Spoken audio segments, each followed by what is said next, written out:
saute on them. They're getting nice and tender. And the leeks and the celery are all developed. I wish you could smell this. The smell that's coming off this is just, it's just phenomenal. That sherry pairs so well with this. And like I was talking about before, we've got a nice pot of vegetable stock back here. It's a very, very basic thing. We went out into the garden and grabbed some stalks of rosemary, some sprigs of some thyme. We also grabbed some sage leaves, just stuff that's starting to go past, as well as some leek tops, fennel tops, all kinds of everything that we had laying around, and just boil it off with some water. Vegetable stocks are so quick. They're a 30-minute cook, and look at the color we get on a vegetable stock in 30 minutes. So what we're going to do, I'm just going to add some vegetable stock in here, because we're going to add some cream, but I don't want it to be all cream. Things get really heavy that way. This way we're going to keep it a little bit lighter. And still have lots and lots of flavor.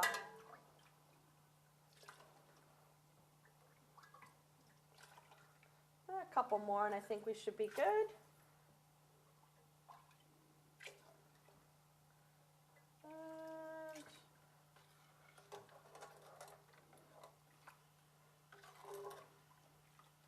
Oh boy, I cannot wait to try this one. I'm such a fall food person, and this is going to be a whole new thing to add to my fall food regime. Just set that over there. And then to finish it, we're going to add just a little bit of heavy cream. And you always want to use about a quart of cream. You always want to use a heavy cream. That if you use like a milk or a half and half, you're going to have the tendency of it breaking in your soup, and you don't want that. So if we use a nice high-fat cream, it'll hold together without giving you any kind of separation. Thank you for saying that, because my wife is always giving me hell for adding heavy cream. Oh, no, so you have now, when she watches this show, she'll understand. You have to, you have to. Just pop this in the trash. And we're going to let this come to temperature, Doogie, but I think we're there. Wonderful. We could probably use a couple more. I'm going to add a couple more ladles of vegetable stock to it, just because we can extend this a little bit more. But let me tell you, on a cold winter's night in the fall, this is a great thing to be able to use for a first course, or to be able to use as a main entree with a big chunk of bread. It would be absolutely fantastic as a main dish. And let's give ourselves a little wipe down here so we can get some bowls. Something else your viewers might like to know, Angela, is this mushroom also dries very well, and it freezes very well also. All you have to do is parboil it just a skosh, and then put it in its own juice and lay them flat in the freezer, and they'll last a year. The dried mushrooms will last forever. Now, when as you long say, as as long as they're in a sealed jar with no air, they got to be airtight. when you say dried, how will we drying them? What do we just leave them laying out? You'd rip them apart like I showed you here. Yep, we've actually got a few more over here. We got some more over here. Yep. Rip them apart like this here, and about that size. Okay. And put them in a dehydrator. Yep. And when they're just dry enough to touch, and they're not baked, you know what I mean? They're not crispy. You don't want them crispy. And then you take them out and put them in an airtight compartment or jar. So when you have them dried, this is really neat. I didn't know this about these mushrooms. So when they're dried, do we want to use them from a dried state, or are we just going to rehydrate them with some hot water like you would a porcini or something like that? I like rehydrating them in whatever stock that I'm using, but you can use hot water just to bring them back. And the flavor is intensified in these things. It's incredible when you open that jar up or the bag that you have it in, and just take a sniff, and it's just... So we really aren't going to have to use these mushrooms just in the fall. So if we want to take them when we have an abundance of them in the fall, and prep them and put them in the freezer or dehydrate them. I love the idea of dehydrating them. Yeah, that's wonderful. Fantastic. Yeah.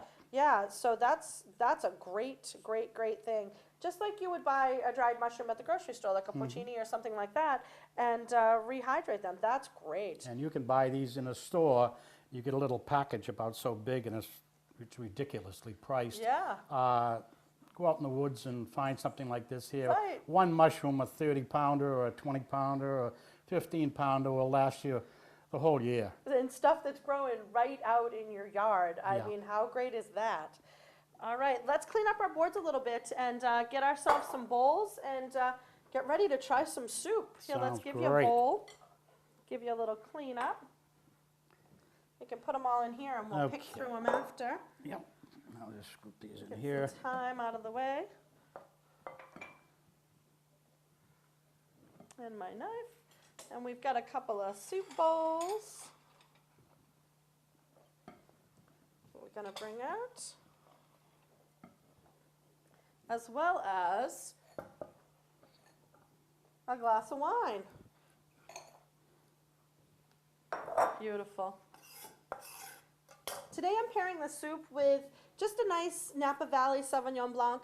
I looked for something that's going to be light and crisp and that's not going to conflict with the earthiness of what we're having, as well as something that's light enough to be able to cut the richness of the cream and the sherry that's in the soup.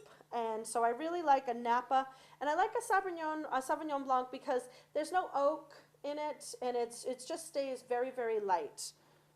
They're great in the summertime too, but we'll give you one, and then one for me.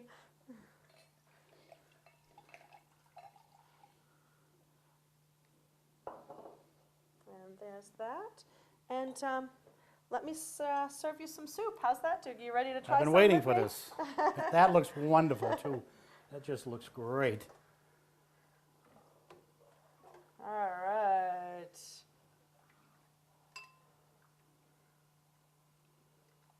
going to be really hot, so let's get one for you and a spoon, and then one for me. Oh.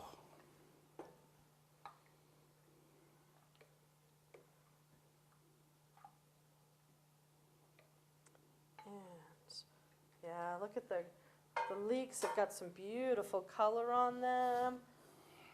I have something new for my wife. I don't believe it. I have one more little secret here. We're going to get a little bit extravagant. Uh-oh. The mushroom soup is beautiful the way that it is. You don't need to add anything else. A crouton or a crostini would be nice floating on the top of it. But what I'm going to do today, I'm going to get a little crazy, and we're just going to put a little drizzle of white truffle oil. This is isn't something that that anybody needs to do or go out and get. Oh, let me in it. I was going to put some white truffle oil on there. Doogie's got me. He's all set. Comes prepared. Beautiful. Now, white truffle oil, truffles, obviously, you hunt and forage for truffles the same way that you do mushrooms. Mm-hmm. And so they grow out of the ground just like you would a mushroom. And it's got just a real rich earthiness to it. And just a little tiny drizzle is all you need to finish the soup off. And again, something that you've gotten out of your yard, the mushrooms that are growing out in your backyard, has now turned into this beautiful soup that's absolutely phenomenal. I am so looking forward to trying this. I want a big piece of mushroom, but it's super, super hot, so be very careful.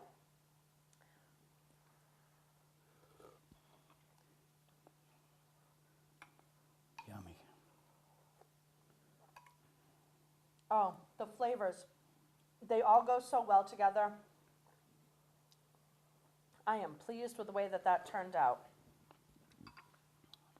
What do you think? Wonderful.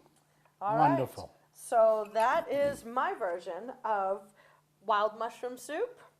And I'd like to thank you for joining me today, Doogie. And in the words of my grandmother, Chai mangia bene, viva viva bene. To eat well is to live well. Cheers. Cheers.